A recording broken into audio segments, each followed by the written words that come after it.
Hi friends, ಎಲ್ಲರಿಗೂ ನಮಸ್ಕಾರ. Amit vlogs and cooking ಚಾನಲಿಗೆ ಸ್ವಾಗತ. ಇವತ್ತು ನಿಂಬೆ ಹಣ್ಣಿನ ಚಿತ್ರಾನ್ನ ಮಾಡೋಣ ಅಂದ್ಕೊಂಡಿದ್ದೀನಿ. ಕಾಮನ್ ಆಗಿ ಎಲ್ಲರಿಗೂ ಚಿತ್ರಾನ್ನ ಬರುತ್ತೆ. ನಮ್ಮ ಮನೆಯಲ್ಲಿ ಯಾವ ರೀತಿ ಮಾಡ್ತೀವಿ ನಿಂಬೆ ಹಣ್ಣಿನ ಚಿತ್ರಾನ್ನ ಅಂತ ತೋರಿಸ್ತಾ ಇದ್ದೀನಿ. ಇನ್ನೂ ಯಾರೆಲ್ಲ ನನ್ನ ಚಾನಲ್ನ ಸಬ್ಸ್ಕ್ರೈಬ್ ಆಗದೆ ನೋಡ್ತಾ ಇದ್ದೀರಾ, ಪ್ಲೀಸ್ ಸಬ್ಸ್ಕ್ರೈಬ್ ಮಾಡಿಕೊಂಡು ಪಕ್ಕದಲ್ಲಿ ಕಾಣೋ ಬೆಲ್ ಬಟನ್ನ ಕ್ಲಿಕ್ ಮಾಡ್ಕೊಳ್ಳಿ. ಬನ್ನಿ ಹಾಗಾದರೆ ಹೇಗೆ ಮಾಡೋದು ಅಂತ ನೋಡೋಣ. ಮೊದಲನೇದಾಗಿ ಒಂದು ಬಾಣಲಿನ ಇಟ್ಕೊಂಡು ಬಾಣಲಿಗೆ 1 ಬೌಲಷ್ಟು ಎಣ್ಣೆನ ಹಾಕ್ಕೊಳ್ತಾ ಇದ್ದೀನಿ. ಎಣ್ಣೆ ಕಾದ ನಂತರ 1 ಟೇಬಲ್ ಸ್ಪೂನಷ್ಟು ಸಾಸಿವೆ ಜೀರಿಗೆ ಹಾಕ್ಕೊಂಡು, ಹಾಗೆ ಒಂದು ಸ್ವಲ್ಪ ಶೇಂಗಾ ಬೀಜ, ಸ್ವಲ್ಪ ಕಡಲೆಬೇಳೆ, ಹಾಗೆ ಒಂದು ಸ್ವಲ್ಪ ಉದ್ದಿನ ಬೇಳೆನ ಹಾಕ್ಕೊಂಡು ಸ್ವಲ್ಪ ಫ್ರೈ ಮಾಡ್ಕೊಳ್ಳೋಣ. ಲೋ ಫ್ಲೇಮಲ್ಲಿ ಇಟ್ಕೊಂಡ್ಬಿಟ್ಟು ಫ್ರೈ ಮಾಡ್ಕೊಳ್ಬೇಕು. ಶೇಂಗಾ ಬೀಜ ಅದೆಲ್ಲ ಕ್ರಿಸ್ಪಿಯಾಗಿ ಬರುತ್ತೆ ಲೋ ಫ್ಲೇಮಲ್ಲಿ ಇಟ್ಕೊಂಡು ಫ್ರೈ ಮಾಡ್ಕೊಳ್ಳೋದ್ರಿಂದ. ನೋಡಿ, ಈ ರೀತಿ ಫ್ರೈ ಮಾಡಿಕೊಂಡು ಈಗ ಹಸಿಮೆಣ್ಸಿನ್ಕಾಯಿನ ಹಾಕ್ಕೊಳ್ತಾ ಇದ್ದೀನಿ. ಖಾರಕ್ಕೆ ನೋಡ್ಕೊಂಡು ಹಾಕ್ಕೊಳ್ಳಿ ನೀವು ಹಸಿಮೆಣ್ಸಿನ್ಕಾಯಿನ. ಹಾಗೆ ಒಂದು 3 ಈರುಳ್ಳಿನ ಚಿಕ್ಕದಾಗಿ ಕಟ್ ಮಾಡಿಕೊಂಡು ಹಾಕ್ಕೊಳ್ತಾ ಇದ್ದೀನಿ. ನಿಮಗೆ ಈರುಳ್ಳಿ ಬೇಡ ಅನ್ನೋರು ಸ್ಕಿಪ್ ಮಾಡ್ಕೊಳ್ಬೋದು.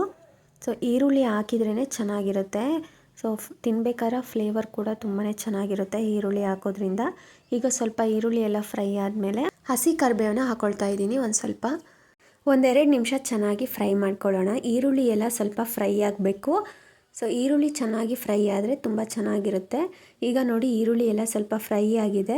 ಈಗ ರುಚಿಗೆ ತಕ್ಕಷ್ಟು ಉಪ್ಪನ್ನ ಹಾಕ್ಕೊಳ್ತಾ ಇದ್ದೀನಿ. ಹಾಗೆ 1 ಟೇಬಲ್ ಸ್ಪೂನಷ್ಟು ಅರಿಶಿನ ಪೌಡರ್ನ ಹಾಕ್ಕೊಳ್ತಾ ಇದ್ದೀನಿ. ಅರಿಶಿನ ಪುಡಿ ಯಾವಾಗಲೂ ಕಡಿಮೆ ಹಾಕ್ಕೊಳ್ಳಿ ಲೆಮನ್ ರೈಸಿಗೆ. ಲೆಮನ್ ರೈಸ್ ಅಂದರೆ ಲೆಮನ್ ಕಲರಲ್ಲಿ ಇರಬೇಕು ರೈಸು, ಹಾಗಾಗಿ ಸ್ವಲ್ಪ ಹಾಕ್ಕೊಳ್ತಾ ಇದ್ದೀನಿ. ಹಾಗೆ ಸ್ವಲ್ಪ ತೆಂಗಿನಕಾಯಿ ತುರಿ, ಹಾಗೆ ಕೊತ್ತಂಬರಿ ಸೊಪ್ಪನ್ನು ಕೂಡ ಹಾಕ್ಕೊಳ್ತಾ ಇದ್ದೀನಿ. ತೆಂಗಿನಕಾಯಿ ತುರಿನ ನೀವು ಬೇಕು ಅಂದರೆ ಹಾಕ್ಕೊಳ್ಳಿ, ಇಲ್ಲ ಅಂತಂದರೆ ಸ್ಕಿಪ್ ಮಾಡಿ. ತೆಂಗಿನಕಾಯಿ ಹಾಕೋದ್ರಿಂದ ತುಂಬಾ ಚೆನ್ನಾಗಿರುತ್ತೆ ಚಿತ್ರಾನ್ನ. ನೋಡಿ, ಈಗ ಎಲ್ಲ ಚೆನ್ನಾಗಿ ಮಿಕ್ಸ್ ಮಾಡ್ಕೊಂಡಿದ್ದೀನಿ. ಇವಾಗ ಫ್ಲೇಮ್ನ ಆಫ್ ಮಾಡಿಬಿಟ್ಟು ನಾವು ನಿಂಬೆ ಹಣ್ಣಿನ ರಸನ ಹಾಕ್ಕೊಳ್ಬೇಕು. ಫ್ಲೇಮ್ ಇಟ್ಕೊಂಡು ಹಾಕ್ಕೊಳ್ಬಾರ್ದು, ವಿಷ ಬಂದುಬಿಡುತ್ತೆ. ಈಗ ಲೆಮನ್ ಜ್ಯೂಸನ್ನ ಹಾಕಿಬಿಟ್ಟು ಮಿಕ್ಸ್ ಮಾಡ್ಕೊಳ್ತಾ ಇದ್ದೀನಿ.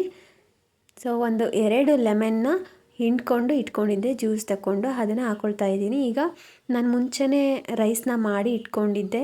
ಆ ರೈಸ್ನ ಹಾಕ್ಕೊಂಡ್ಬಿಟ್ಟು ಮಿಕ್ಸ್ ಮಾಡ್ಕೊಳ್ತಾ ಇದ್ದೀನಿ. ಸಿಂಪಲ್ಲಾಗಿ ಮಾಡ್ಕೊಳ್ಬೋದು ಲೆಮನ್ ರೈಸು. ಈಸಿಯಾಗಿ ಆಗುತ್ತೆ. ಮಾರ್ನಿಂಗ್ ಬ್ರೇಕ್ಫಾಸ್ಟಿಗಾಗಲಿ ಇಲ್ಲ ಯಾವುದೇ ರೀತಿ ಫಂಕ್ಷನ್ಗಳಿದ್ದಾಗೂ ಕೂಡ ಈ ರೀತಿ ಲೆಮನ್ ರೈಸ್ ಮಾಡ್ಕೊಳ್ಬೋದು. ಎಲ್ಲರಿಗೂ ತುಂಬಾ ಇಷ್ಟ ಆಗುತ್ತೆ.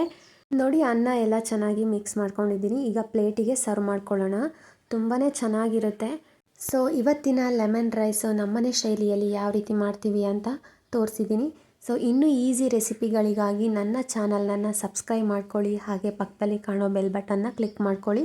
ಹಾಗೆ ಇವತ್ತಿನ ಲೆಮನ್ ರೈಸ್ ನಿಮ್ಮೆಲ್ಲರಿಗೂ ಇಷ್ಟ ಆಗಿದ್ದರೆ ಪ್ಲೀಸ್ ಒಂದೇ ಒಂದು ಲೈಕ್ ಮಾಡಿ, ಶೇರ್ ಮಾಡಿ, ಕಮೆಂಟ್ ಮಾಡಿ ಹೇಗಿತ್ತು ಅಂತ. ನೀವು ಕೂಡ ಒಂದು ಸಲ ಟ್ರೈ ಮಾಡಿ ಹೇಗೆ ಬಂತು ಅಂತ ತಿಳಿಸಿ.